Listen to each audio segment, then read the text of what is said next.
Consistency is a strange stat we attribute to Magic decks. Normally, when we ask how much of something your deck has, the number is set in stone. There are 20 creatures, 7 non-basic lands, and so forth. Consistency is a bit more vague. How consistently can your deck find removal, set up a draw engine, or find its win con? Consistency can refer to different things.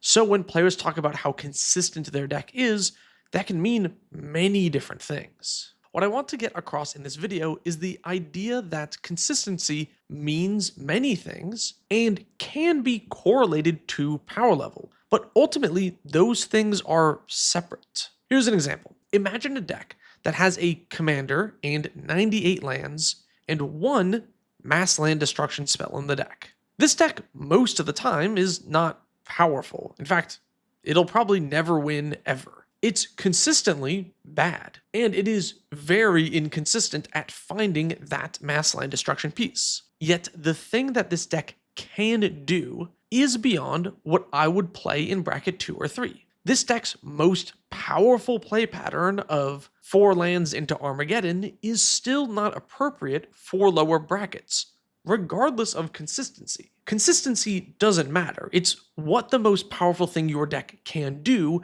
and whether or not those play patterns are appropriate for the table. The power level of your best plays is determining the max speed and max power of your deck and where it should be at. And that's it, video done. I've completed my arguments. A lesser YouTuber might pretend like, oh, the video is over, don't look at the runtime, ha ha ha.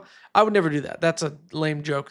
Instead, I'm just going to segue into telling you to buy cards from Cool Stuff Inc. and use my code TTM at checkout to get a discount, plus this token, and it supports the channel. So of course, that can't be my whole argument, right? Just focus on your strongest play patterns for your deck and consistency be damned. I must have lied to you.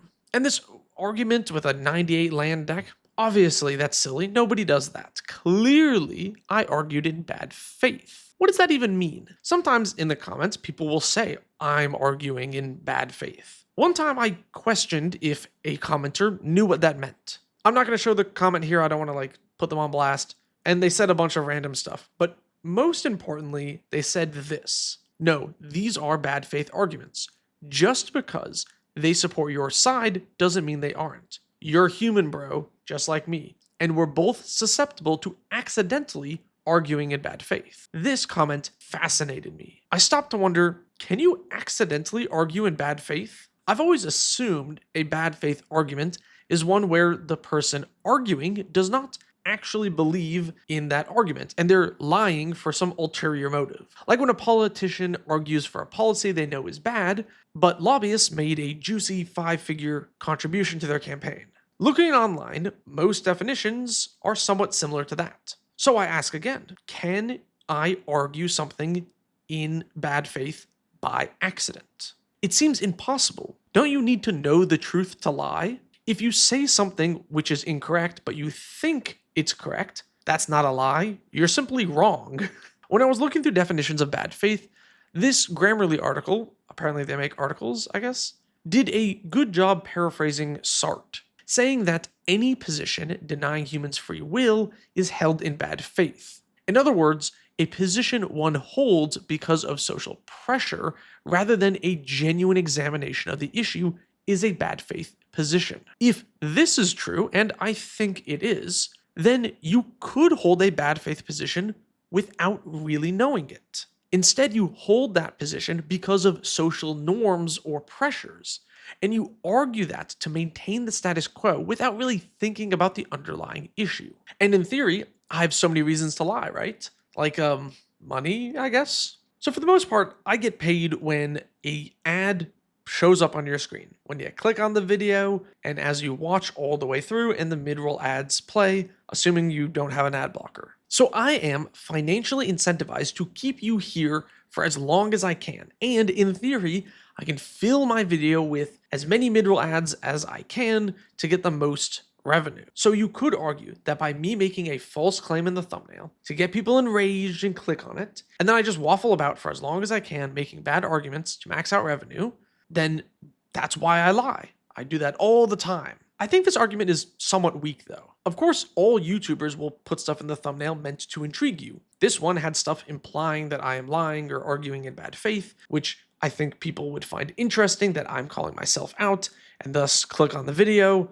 And if you're hearing this, then it worked. But once you're here and have clicked on the video, what incentive do I have to lie? I can fill my time and arguments with things that I actually believe. I would get the same amount of money. There's no benefit to lying versus telling the truth. I'm also not beholden to anyone for these videos. There's no company attached to this. There's nobody telling me I have to make a video about this or that. Of course, what I make does skew towards hot takes, not because I'm some contrarian, but because that's the interesting things to talk about. I made a video about why blue is hated so much, not a video about Cyclonic Rift and Mana Drain being powerful, because that's not interesting, even if it's true. I think it's more interesting to ask why people are more salty about Mana Drain over other cards. There is incentive for me to put forth my most contrarian takes, but no benefit for me to lie about those. I can just think about all the things that I believe about Commander and pick the ones that are the most dissimilar from the traditional view of the format, and just make videos about that. Additionally, if my arguments were always wrong and always full of lies, I think that they would be received more poorly and the channel would just do worse overall. For me, a poorly received video still has a 92% like to dislike ratio. Not that that is a be-all end-all measure of quality, but I do think that if all my arguments were just lies, more people would see through it and the videos would probably do worse. But that is all me talking about lying on purpose. What about Sart's idea? Am I making these arguments without addressing the underlying issue and just going along with social pressures? I would argue no. As a video essayist, I usually try to be a clever contrarian, which often goes against the norms of the game. I dislike the spirit of the format arguments.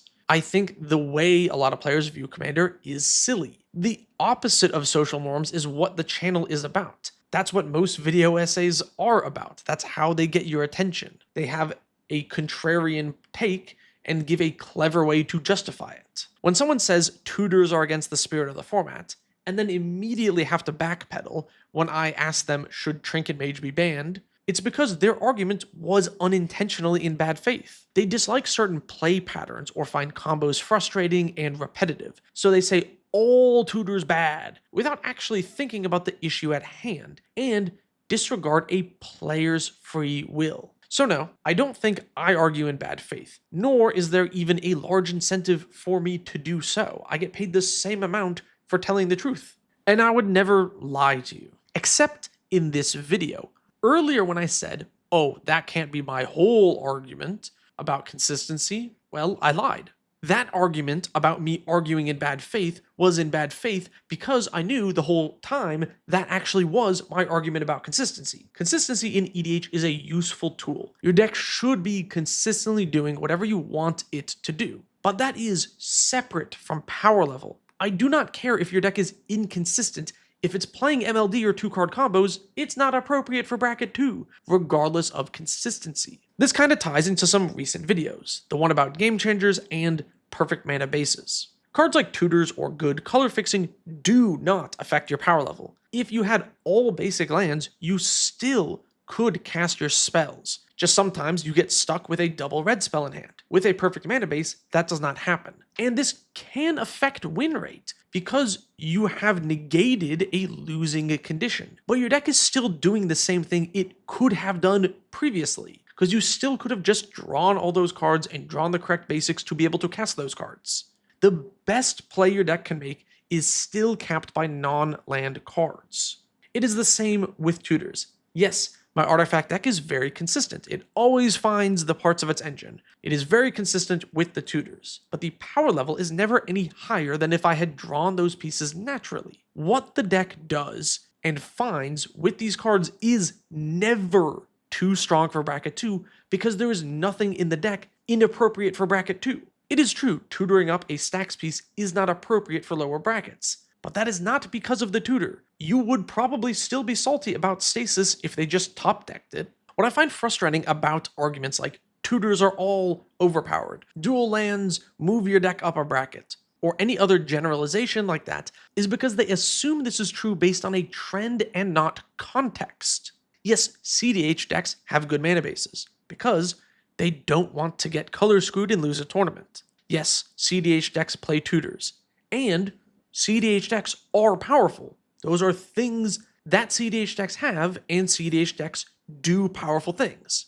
A house has windows and doors, yet does not move. A car has windows and doors, but it moves. So we can infer that something other than windows and doors causes the car to move and the house to not move. The reason CDH decks are powerful is in the context of the list. The way they are constructed such that they have compact one-card win conditions, where if you find this thing, you basically win instantly. That means any one tutor leads to an instant win, and they never stumble on finding their colors because of the good mana bases. So not only do they do the powerful thing, they do it very consistently. But the thing that separates out a CDH deck from other decks with tutors or good mana bases is the compact one-card win condition. Yes, also by the way, I know not every CDH deck is focused on having a compact one-card win condition. That is not a bad faith argument, I am simplifying for the video. And this one-card win condition of ad nauseum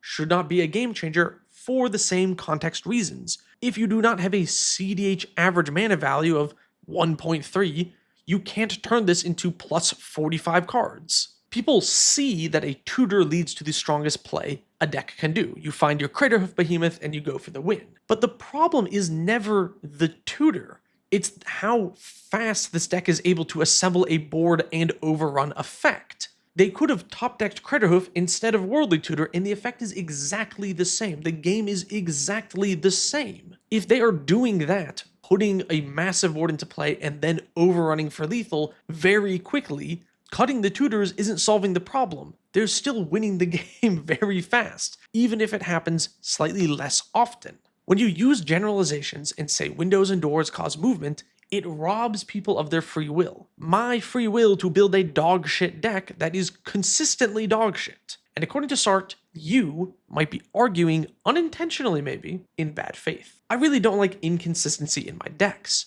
This is why I don't play Sol Ring below bracket 4. I don't want to skip 2 turns and jump ahead of the whole table and take over the game and win. I think that play pattern of fast mana into value engine is very strong and leads to imbalanced games. Because of that, I have cut Sol Ring from my lists. I don't play any fast mana, because my goal is not to have an imbalanced game. Even if Sol Ring would only lead to that experience a small portion of the time, then a small portion of the time Sol Ring is leading to the game experience I do not want. It increases the power of my deck because now I have access to a fast mana play, which lets me do a more unfair play pattern.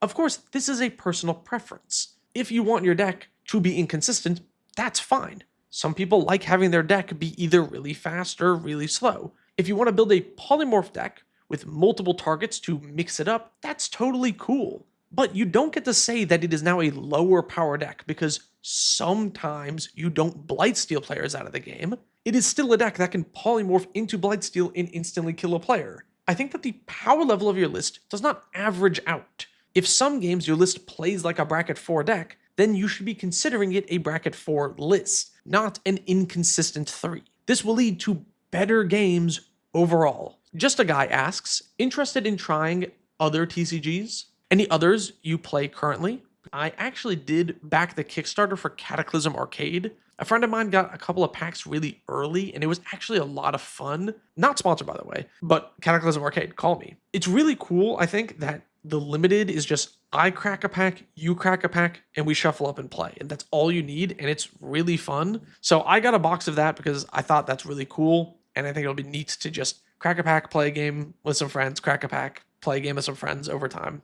They will have it constructed, so maybe I'll check that out. Thanks for watching. If you want to ask questions like my patron there, you can join the Patreon.